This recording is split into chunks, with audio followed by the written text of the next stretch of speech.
Atenção, tropa ligada no canal Histórias do Queiroz, sejam todos bem-vindos!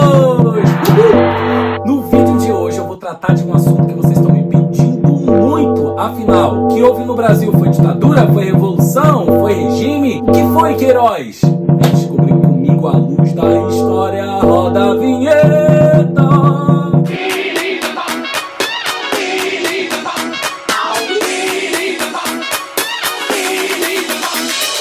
Então, galera, vamos começar a nossa incursão histórica por esse assunto. E por que não humorística, né? A primeira coisa que a gente tem que entender é o que é ditadura. Muita gente diz, não foi ditadura porque ditadura é isso e assado e não sei o que mais. Qual? Aqui no Brasil? Aqui colocou rato. Nunca. Não teve ditadura. Não teve nenhuma no ditadura no Brasil? Não pôde eleger presidente no Brasil nós tivemos uma intervenção militar com apoiamento do Congresso Nacional, que nunca foi fechado.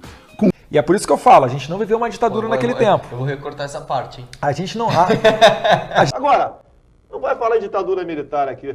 Só desapareceram 282. Não me diga! Vamos entender agora de uma vez por todas, começando pela definição do dicionário Michaelis, que diz o seguinte, olha aí. Maninho e maninha, me acompanha agora. Ditadura é um governo autoritário, unipessoal ou colegiado, caracterizado pela tomada do poder político com apoio das forças armadas, em desrespeito às leis em vigor, com a consequente subordinação dos órgãos legislativos e judiciários, a suspensão das eleições e do Estado de Direito, com medidas controladoras da liberdade individual, repressão da livre expressão, além da censura à imprensa e ausência de regras transparentes em relação ao processo de sucessão governamental. Bom, como vocês puderam conferir na definição do dicionário Michaelis, a ditadura não é um regime de uma pessoa só, isso daí é autocracia, tá? Afinal, a ditadura é um regime autoritário que pode ser feito por uma pessoa ou também por um grupo de poder. Então aí a gente já desmonta uma narrativa de uma galera que quer dizer que ditadura não houve no Brasil porque não tinham um líder apenas. Gente, o que a gente tem que entender, olha só, ditadura não é igual a democracia, beleza? A gente não pode confundir essas duas coisas. Ditadura é ditadura porque é um regime autoritário de ausência de direitos. E aí essas ausências de direitos podem ser seletivas. Pode ser que uma ditadura como no Brasil permitiu por um tempo eleições, o Congresso abriu, depois fechou de novo, abriu. Mas mesmo assim continua sendo classificado como um regime autoritário, como uma ditadura. Outra definição muito importante, porque hoje eu tô embasadíssimo. Né? Tem gente aí que questiona o embasamento dos historiadores. Agora a gente vai sapecar embasamento nessa tela, olha só. Norberto Bobbio, importantíssimo cientista político italiano, definiu o que é ditadura, mas mais do que isso, ele também organizou uma obra que se chama Dicionário de Política. Nesse dicionário de política, nós temos ali a definição de ditadura e também de quais tipos elas são. O primeiro tipo pode ser a autoritária e a ditadura totalitária. Vamos entender um pouquinho dessa diferença? E lá vamos nós! A ditadura autoritária ou simples baseia-se nos meios tradicionais de poder coercitivo, através do exército, da polícia, da burocracia e da magistratura, o exemplo Brasil. Já a ditadura totalitária emprega, além dos meios coercitivos tradicionais, ou seja, meios repressivos, o partido único de massa, tendo assim condições de controlar completamente a educação, os meios de comunicação e as instituições econômicas. A gente está falando do primeiro caso agora, que não é a totalitária. Nós tivemos no Brasil, sim, uma ditadura que retirou direitos, uma ditadura que cerceou a liberdade, direito de ir e vir, uma ditadura que oprimiu, uma ditadura que descumpriu as normas de direitos humanos, uma ditadura que foi além ainda e perseguiu seus inimigos políticos e principalmente uma ditadura que construiu seus próprios valores culturais. Certo, galera? Se a gente fosse classificar o que houve no Brasil como um nome de não ditadura, ela não escaparia da definição de autoritarismo. E eu vou mostrar para vocês como a história brasileira é permeada de autoritarismo. A gente vai acompanhar agora. Dentro dessas definições, afinal, é ditadura, não é ditadura, etc., nós tivemos uma figura política muito importante, que foi um dos presidentes militares do Brasil, Ernesto Geisel. E o presidente Ernesto Geisel fez uma declaração em 1981 para o jornalista Hélio Gasparri, que escreveu um livro, Ditadura Envergonhada. Nesse livro, O próprio Ernesto Geisel declarou isso daí, joga na tela. O que houve em 64 não foi uma revolução. As revoluções se fazem por uma ideia, em favor de uma doutrina. O movimento se fez contra Gulag, contra a corrupção, contra a baderna e a anarquia que destruíram o país. Então, galera, ele disse que não era uma revolução, que na verdade não havia uma causa única para ser lutada, etc, parará. Só que em 1996 ele escreveu outra matéria para a Folha de São Paulo, que eu vou colocar aqui do lado, onde ele diz sim, foi uma revolução sim, não foi golpe, e foi importante porque parará pererê. Ou seja, no calor das emoções ele declara uma coisa, anos depois ele declara outra. Eu tô passada, chocada. Se o próprio regime estava confuso de se era ditadura ou se era regime, quem somos nós, né, queridos? Na verdade, os historiadores são os mais especializados para dizer esse assunto. Por quê?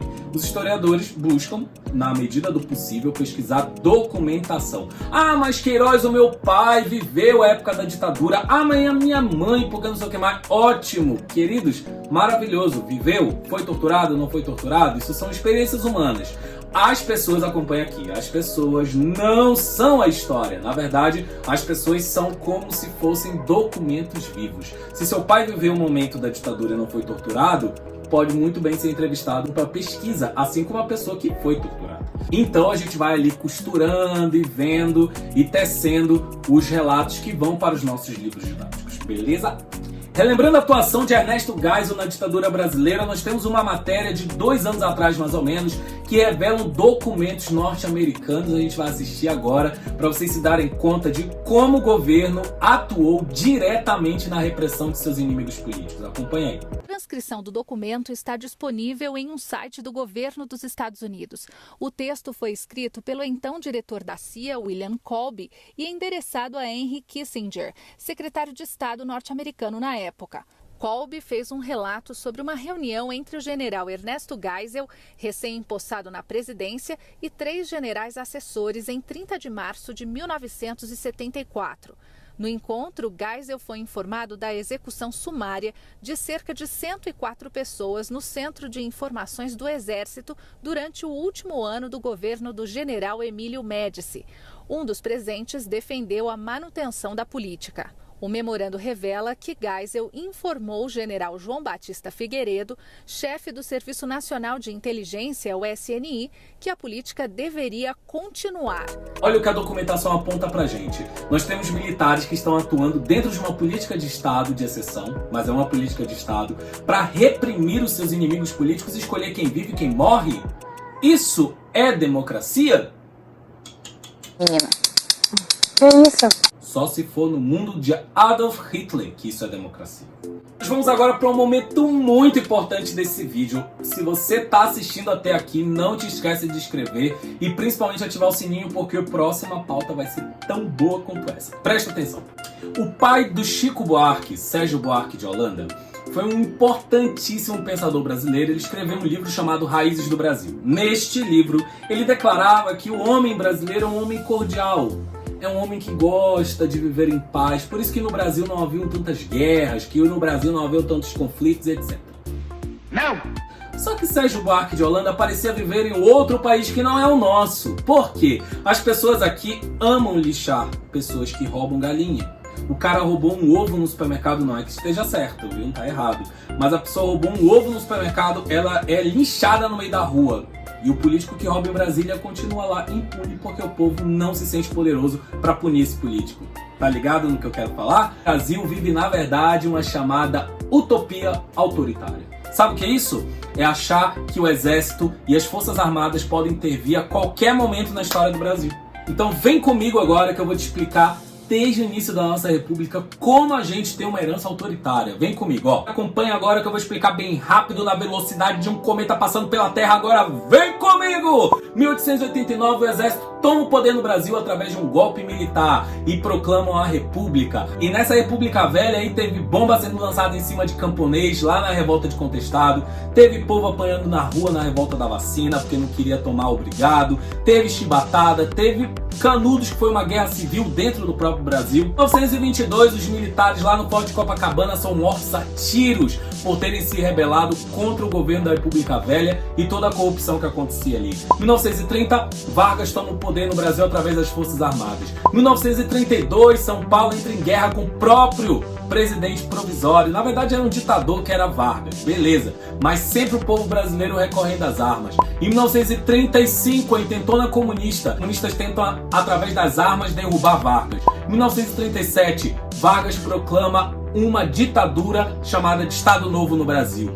1938, nós temos a intentona integralista no Brasil. Em 1956, os militares tentam impedir que o Juscelino Kubitschek, junto com seu vice João Goulart, assuma a presidência da República. Galera, em 1961, antes do golpe civil militar, nós temos ainda o episódio de João Goulart, que quase não consegue assumir o poder. Em 1964, o que acontece? Bau, militares assumem o poder.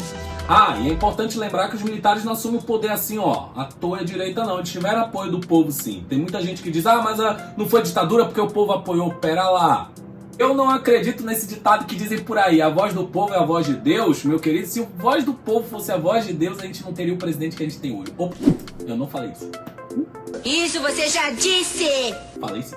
Pois é, galera, agora vem comigo porque é o momento de você anotar dica de livro para comprar. Presta atenção. Os historiadores que mais têm escrito coisas importantes e principalmente acessíveis em torno da ditadura militar brasileira é o historiador Marcos Napolitano, que escreveu um livro muito importante, 1964, A História do Regime Militar. E esse livro especificamente trata de fontes e novas discussões sobre o cenário da ditadura, o chamado regime militar brasileiro. E também nós temos um outro historiador extremamente importante que eu já citei aqui no vídeo, que é o Carlos Fico. O Carlos Fico, ele escreveu um livro que trata sobre a Operação Brother Sun e trata principalmente da documentação que prova que os Estados Unidos financiaram a ditadura militar no Brasil. Sobre isso é muito importante a gente dizer que os Estados Unidos estavam preocupados com o quê, querido? Com o comunismo. Olha só, letras garrafais para vocês. Essa palavra que todo mundo tem medo, mas que no Brasil, principalmente, esteve representada por alguns grupos de guerrilha. Sim, tivemos grupos armados que tentavam a imposição do regime comunista ou regime socialista no Brasil, mas também tínhamos o socialismo através de ideias mais brandas, através de movimentos sociais. Bom, esses movimentos sociais, a leitura dos militares na época, queria tomar o poder a qualquer custo e iria conseguir caso os militares não intervissem.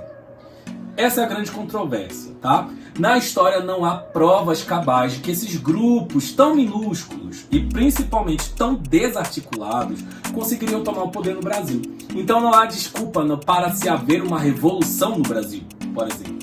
Na verdade, esses grupos não conseguiam tomar o poder sozinhos naquele momento. Ah, Queiroz, mas esses grupos tiveram apoio da China comunista, tiveram apoio da Rússia, que no caso era a União Soviética. Beleza, foram pra fora, foram treinar, mas eles não tinham o mais importante, respaldo internacional e respaldo nacional. Por mais que esses grupos tentassem tomar o poder por via das armas, eles jamais conseguiriam implantar o que se chama de ditadura comunista no Brasil, porque não iria vingar. Nossa, Queiroz, mas a ditadura militar não teve tantas mortes assim. Olha a Argentina, olha o Chile. Pois é, olha aqui do lado os números. Calma, meu amiguinho, minha amiguinha, quem matou, quem morreu, quem desapareceu, tudo isso e muito mais no próximo vídeo. Se você gostou desse vídeo, te inscreve no canal, ativa o sininho, principalmente deixa teu comentário, tua pergunta, teu xingamento, teu hate. Deixa o que você quiser, querido, compartilhe isso com as pessoas que você gosta também. Amei falar aqui pra vocês. E olha, o nosso próximo vídeo vai ser tão bombástico quanto. Vem comigo. Beijo, tchau!